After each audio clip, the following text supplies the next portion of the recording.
Well, this brings us to the first session of the day, the keynote address. The session is titled Designing Seamless Urban Mobility, DMRC's Blueprint for a People-First Metro System. Ladies and gentlemen, joining us on stage is the Deputy Chief of Operations, Strategy and Planning at the Delhi Metro Rail Corporation Limited, DMRC. Please put your hands together for Mr. Rahul Yadav.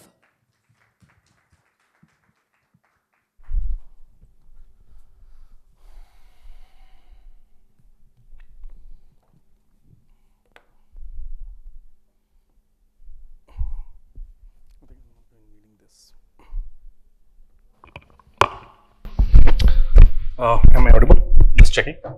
Yeah, thank you. So, ladies and gentlemen, I'm actually truly honored to be here and speaking on a topic which is of, I would say, the heart of the entire business and the industry. Thank you first for the organizers for calling me and inviting me to such an esteemed session. In the previous speech, Mr. Shrikant carried on. There were two very, I would say, critical points that were mentioned. First, that customer loyalty is rented. We always think that customer loyalty is earned. Yes, you earn it. Once you earn it, it's not there forever. And second, the power of small things. But I will want to take it a step further. Yes, small things are very critical in the setup of industry, especially when you are talking about customer experience. But larger the landscape of the industry, the larger the landscape of the service or the product that you're offering, the more valuable the role of small things become. So with that, I will be starting my session. Topic is like designing seamless urban mobility, DMRC's blueprint for a people-first metro system. The subject is very interesting. So we are actually designing experiences, not just buildings, not just track, tunnels. We're actually designing experiences. We're trying to create a mobility ecosystem that encompasses the entire framework of the travel of an individual. Now, we have different metro systems across the world. Tokyo Metro, that takes pride in punctuality, where the punctuality is measured in seconds. Seoul, Hong Kong, MTR. Delhi Metro also, being one of the leading metros in the world, has also learned from that. And we're continuously evolving in that segment as such. So, what makes a metro world-class? The answer lies in making the experience for its customer world-class. It's very simple. But if you ask me personally, there are just two things that actually, make the entire experience: safety and dignity of travel. We may talk about reliability, punctuality in terms of reaching on times, comfort, accessibility. But I would say that these things are taken for granted, and they should be taken for granted for a industry which is actually a service industry. Service segments differs very minutely from the product part, because in service industry, the consumer is actually a part of your delivery. He or she takes part in the entire process and experiences it firsthand. So where does this all fits in the entire gamut of things? Now I'll just share my own cases. I was just traveling on a bus, the city buses that we normally take. I think it's been around 10-15 years. And the idea stuck in my head. So you see the buses, the steps that they're actually very elevated. And I saw that, most of the women in India used to wear saris.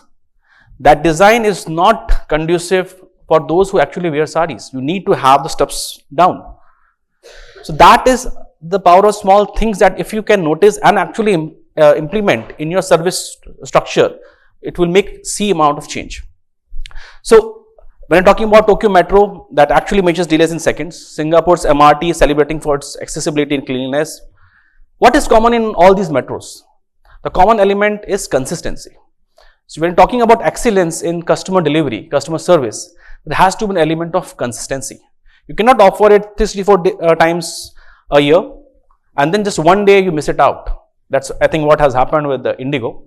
They've been having a reputation build up of 2 decades and suddenly that falls apart. So managing that expectation and caring for those values and the reputation that you have built with the customers, that takes humongous effort. So what exactly we do in Delhi Metro? If you say we are just transporters, I will just take a minute detour to just explain what metro is so that we understand the context. Metros are mass rapid transporters. Where they differentiate from normal railways or rapid rail transportations is that they are having very frequent stoppages. Every 2-3 minutes there are stoppages. You carry bulk people. The capacity is around 2,000 per train. And you have to ensure a certain level of aesthetics and comfort. So we go do all this, and there is a box kind of structure at the stations, different from what we see in the railways. But Delhi Metro became the pride of the nation, not because of what it offers in terms of metro or in terms of the operational experience that we are having. Of course, we are among the best in that part. It was the people who are actually experiencing on a daily basis. On an average, we have around 6 million people taking metros daily. That amounts to around 2 billion a year. That amounts to around 1 billion people actually traveling, because I'm talking about passenger journeys. So what is the failure ratio? What are the cases that we actually fail? If you think, how we measure the customer experience. So Delhi Metro takes around 4,000 odd trips. And in those 4,000 odd trips, what is the failure that we see? If a door does not open on one of the metros, if there is a case of deboarding on one of the metros, that is something that we take it to the heart and we work upon it. So I have a small presentation. I focus the presentation on the digital aspect of it, because covering the entire gamut of customer experience for an organization like Metro becomes very tough. I'll start with the quote that we are having. It's the vision of Delhi Metro. Commuting experience in Delhi Metro to be customer's delight. So when I first joined Delhi Metro, you want to know about the organization, you go and see the vision and mission statement. I will urge all of you to look into the vision and mission statements of all the companies that you actually fond of. And I was curious to see that why this vision, why the focus is on customer's delight, and why the word is made utterly subjective. It's not an objective thing to achieve. So when I had a discussion with one of my seniors, he said, visions ought to be subjective, missions ought to be objective. When you're talking about customer's delight, as Mr. Shrikant was mentioning earlier, a couple of decades back, people were happy that you are reaching on time, you are in a centralized AC setup. That delight is gone. Now the delight is whether I can get a seat, what's the odor of the entire metro, what's the responsiveness in terms of any safety situation that happens. So that delight word is subjective. I know there is a lot of debate going with a lot of marketing experts across the world that say that no, don't focus on the delight part of the customer experience, focus on solving problems. But I believe that delight is, it supersedes that. Unless and until you solve those problems, that delight is not going to happen. So with that, I will just start my presentation. Now, these are just the operational highlights to understand. This is not the central part of my presentation, but just to want to understand. So the punctuality rate is around 99.95%. We are taking 100% free step-free access, around 2,300 odd commissioned cars, just facts. Trying to give an idea what's the scale of service that Delhi Metro operates. So when we think of making the entire customer experience, the focus is on the entire cycle. So I always believe that if you want to have a good service delivery, think 10 steps before the service starts and think 10 steps after the service ends. So before you board a train, before you board a metro, what exactly perspires? What exactly happens in the mind of the traveler? So you're sitting in your room, you're just planning a journey, you think, where you want to go. Then you think, okay, how will I go? That's the first mile connectivity. Whether there is an auto for that, whether should I call an Uber, or there is a feeder bus. Okay. And even if I reach there, what time it will take? How will I book the tickets? Okay. Then once you do that, you board the train. The boarding process, once you reach the metro, how will it be? I will just give an example of a very small thing that we have been trying to do. So I think most of you have used metro.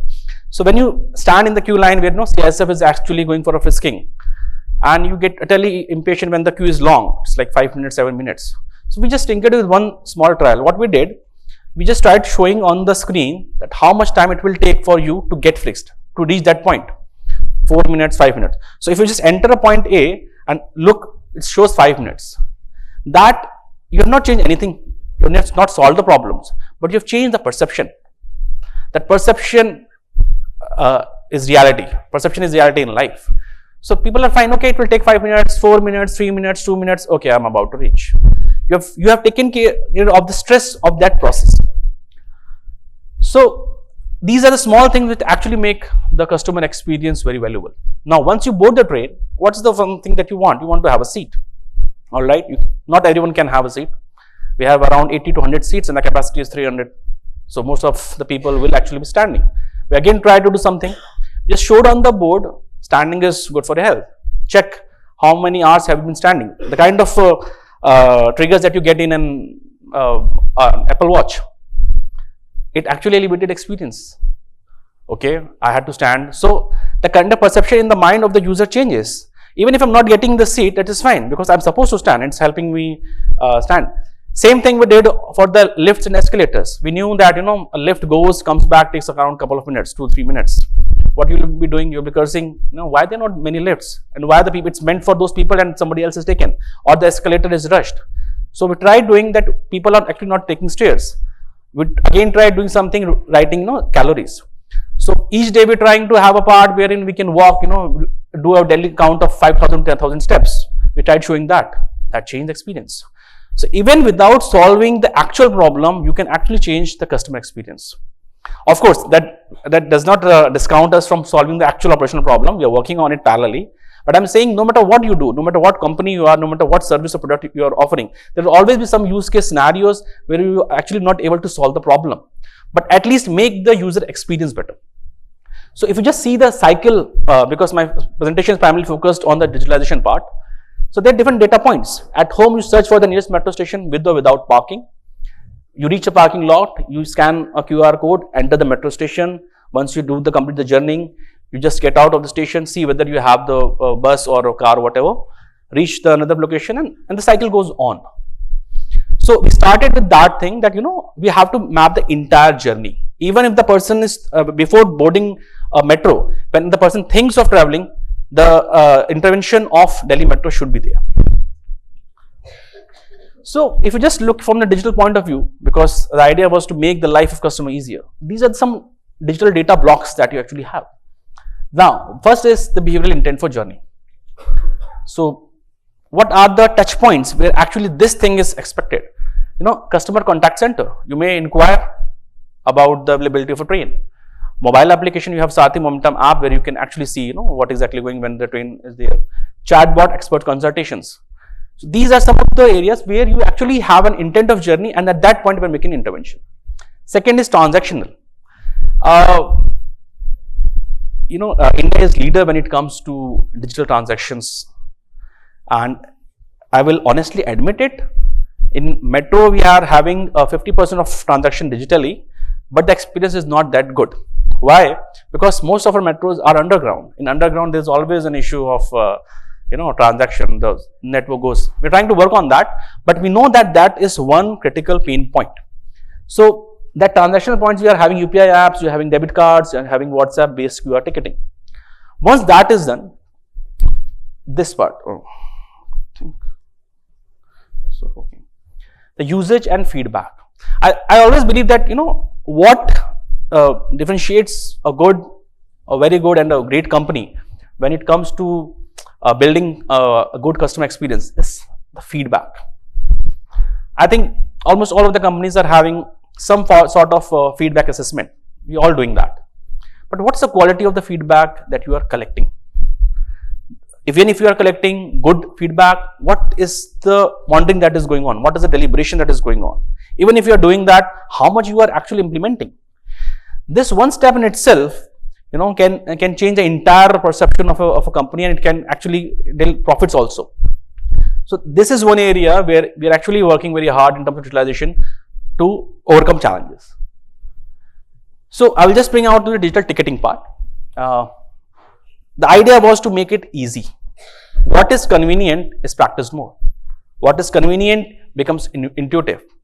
So the entire program for digital ticketing is focused on three aspects, that is multiple ticketing media, multiple channels and multiple modes of payment. These are three areas that we can actually work in.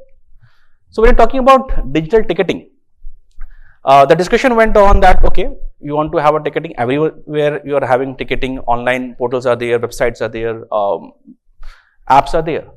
We wanted to take it a step ahead, and this is this NCMC card. Now, NCMC card is one of the pain points with people, because most people used to like having the smart card. It has not been removed completely. Why? Because we all want to have something physical while we are traveling.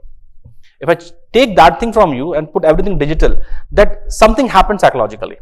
So the role of card comes there, but the importance is in terms of interoperability. Having a card which can operate across the entire gamut of the country into different urban transporters is a huge step. For me, interoperability is a very big thing. I mean, what is the best thing that I can have? I mean, if I'm interoperable and my body, I can, with that body I can travel to heaven and come back. That is interoperability for me. So, higher the level of interoperability you are having in terms of customer experience, the better are the rewards. So, we went for the smart card, single journey QR tickets, store value, multiple tickets, all those kind of things in terms of ticketing media. So, we're covering all kind of ticketing media. Then comes channels, the way you actually go for the booking. So, if you see that we are having DMRC mobile app, Paytm, PhonePe, IRCTC, WhatsApp, we've covered everything. We have not removed the physical on the online part, but everything is working jointly. In terms of mode of payments, we have covered all four. So, it's not about the digital ticketing process as such, it's about making the life of the customer convenient. So, it has led to reduction in waiting time, promotion of digital payments, and ease of booking tickets. So, the idea was always to make things easy. Now, passenger information system, which I was talking about. So, in one of the lines, what we did, I'm just sharing the case. So, it's human psychology that if you just drop down from the escalator or lift, where you go first, central part, and there is where you get scattered. The moment train lands and you start moving to the left and right. That's how our mind works. So we just tried implementing this thing that what if we show the coach usage. So the moment I see coaches, okay, in this format, fifth coach is having the less capacity, I will just go. That redistribution, it's a very small thing, but it helps a lot. So we have tried that thing on one of our lines, which is a driverless train operated line, and it has paid great dividends. We're trying to replicate in other lines as well. This initiative in itself bagged UMI 2023 award for Metro Rail with the best passenger service and satisfaction. Next is Chetana. So there's a lot of buzz about AI, and earlier I was having a discussion with Aarti regarding the role of technology and AI. But I always believe that technology is there to make your life easier. Any kind of a technology, if it makes life complicated or tough for the passenger, for the consumer, for the customer that you're having, it's of no use. It may look good on charts or to give presentations, but it will not serve the purpose. So we tinkered with Chetana, this small smiling girl that is there. It's an AI chatbot. We invested in it. It's based on the LLM model. You can ask basic queries. It helps as a virtual assistant. But what problem it actually solves? So what happened that our earlier response mechanism that we were having, wherein customer was actually inquiring about cases, you were not getting tailor-made answers. So if somebody asks, okay, I want to travel from point A to point B, within that line, what are the fares? It will tell you the minimum fare is this, maximum is this. That's not a tailor-made response. The idea was to make it more customized, and the approach was to make it more personal. The answer should address what you asked as closely as possible. So that is where we are using AI. Then this is something that we are working, and possibly we are the first metro in the world that's working on it, the use of agentic AI. So I was talking about the customer redressal, grievance redressal mechanism. We have that. So normally we receive around an odd number of 2,000 to 3,000 such grievances a week. And the queries become around 1 lakh in a month. The queries are of different nature. Some may tell, that lift was not working, the escalator was not working, we are having a safety issue. And there are some queries which are of some emergency nature.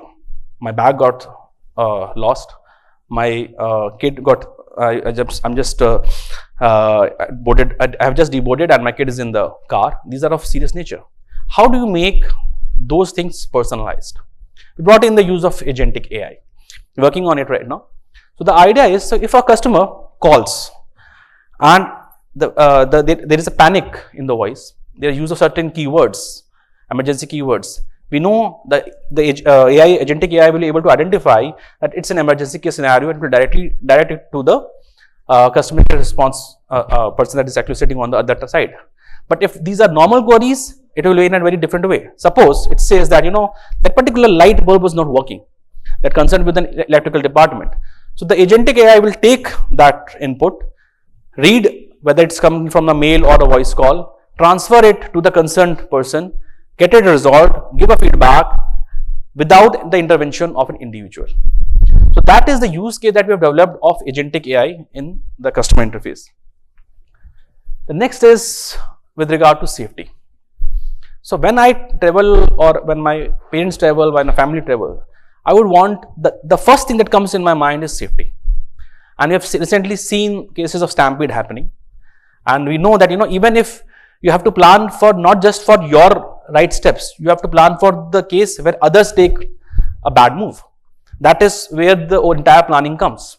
So for the cloud management part, that's video analytics that we are actually working on.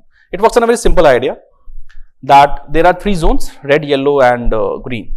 You enter a platform and you know the normal capacity of a platform. Maybe hypothetically I'm saying this 200 on a particular stretch. The camera says, okay, the number of people is 180, there is no trigger that is being done. It's around 250, it goes yellow. It reaches 400, it goes red. So the idea was to bring in that preventive mechanism in picture. So you avoid any rush happening. Also, it helps in overall crowd dispersal. So even if it is 300, we know the experience has deteriorated what it was when it was 150. We can go and spread it out. If I see at other of the cameras that it's showing 100 or 150 capacity, I can spread it out. I can deploy my marshals. That kind of that's another thing that we're working on. And another is smart and cashless parking. We are again using AI into that.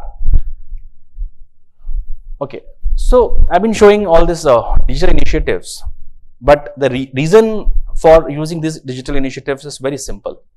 How you can leverage technology to enhance the entire customer experience.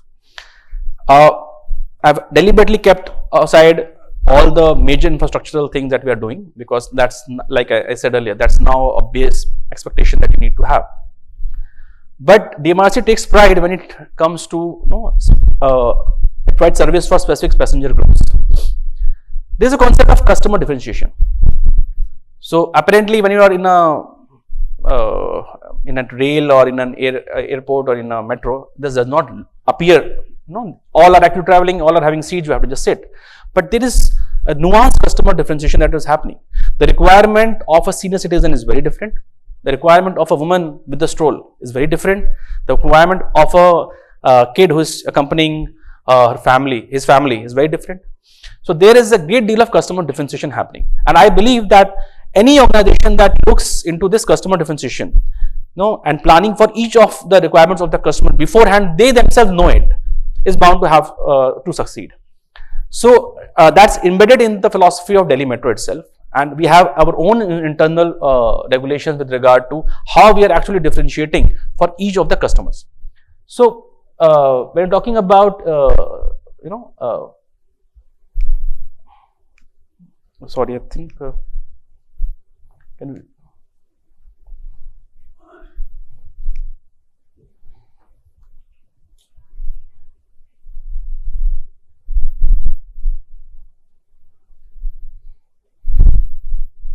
Okay.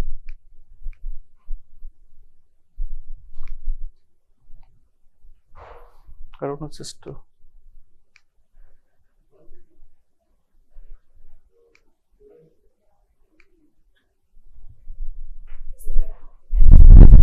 yeah, okay, it's okay. We'll just use it without this. So, 3 particular groups that we have identified. One is senior citizens, one are the disabled, and one are the women. I just wanted to discuss the case for the disabled and individuals that we are actually serving with. So, of all the operational work that we do on a daily basis, what excites me most, or what excites my entire staff most, is when we are actually able to help any such individual. There was a case in the night around 10:45 p.m. and I got a call that a lady has just dropped in, and she has actually forgotten her 3-year-old son in the metro. I mean, that happens, and apparently it has moved out, and she realized it very late when the train actually moves for 2 stations. So there are a lot of issues, and we actually reactivated the entire network. The CISF was involved, our station controllers are involved, and because it's a box kind of a structure, we could actually get hold of the kid and bring the kid back, and also give a good dose to the female as well. But those moments that happen, that are the one that excite you the most, because in terms of the service delivery, we should never forget this one thing, that we are actually humans. So the humane part of it is what is the central core of the entire customer centricity that we're talking about. Whenever there is a missing angle of the human experience, you are bound to have problem. Never make things completely automatic, digital, and such that you lose the customer experience. This is even more important when you're talking about any service industry. Any service industry, or you must have experienced any such case where you are having a personal experience with an individual. That changes the entire thing. So our customer, that we call it station controllers, customer representatives that you are having, they, being the front end, have a very critical role to play, because in any case of exigency, they are the ones who get to attend. So we train them how to address each of the scenarios. Are we doing a good job? I think yes. Are we doing a very good job? Maybe yes. Are we among the best? No. We falter a lot. We miss out. There are cases of deboarding when 1,000 passengers have to be deboarded in the middle of the service. There are cases when somebody loses something and not able to trace. We miss. But where we are actually focusing in is on the learning. We have our regular meetings wherein any failure is taken up very seriously. Now, with the advent of AI, the technology, we take assistance of that, but there is always the business logic that forms the center of it. That how we address this problem. It's a black box, we are having an issue, what is the outcome that we're expecting, and the center of it is always the individual passenger. With that, we work around things backward and able to resolve that. You would be glad to know that especially in regard to accessibility, in regard to punctuality, we are among the top metros in the world. There's a small group of Comet of 30 top metros in the world, and we are consistently among the top 3, top 4. With regard to passenger service, with regard to amenities, with regard to accessibility, and with regard to operational competence. But what we take most pride for is how we are serving the people of our country. Because if you have one benchmark in the country, that is bound to follow and have a trickle-down effect on all the other metros. So creating that benchmark in itself is, we are indirectly serving the entire nation.